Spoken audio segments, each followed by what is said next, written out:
সরকারের কোন কোন উপদেষ্টা আমরা সমালোচনা করলে তারা একটু ইরিটেট ফিল করে, তারা বিরক্ত হন, তারা বিভিন্ন মন্তব্য করে।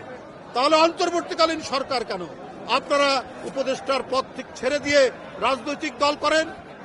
কারণ গণতন্ত্রে বিরোধী দল কথা বলবে, সমালোচনা করবে এবং এই সমালোচনার মধ্যে দিয়ে সরকার তিনি তার সংশোধন হবে।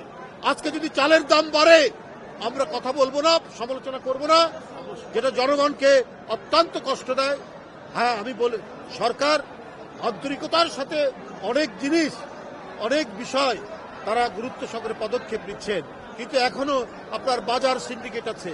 আজকে আইন শৃঙ্খলা পরিস্থিতির উন্নতি হচ্ছে না, বিভিন্ন জায়গায় চুরি ডাকাতি বাড়ছে, গুম হত্যা বাড়ছে। তাহলে এইটার দায় দায়িত্ব তো সরকারের উপর পড়বে। এই জন্য রাজনৈতিক দল, বিরোধী দল, বিএনপি আমরা আমাদের সমালোচনা করি, আমরা বলি সরকারের বিরুদ্ধচারণ নয়, সরকারকে আরো দায়িত্বশীল হতে বলি যে এই সমাজ যেন এমন সমাজ হয় যেখানে শান্তিতে স্বস্তিতে সবাই বসবাস করতে পারে।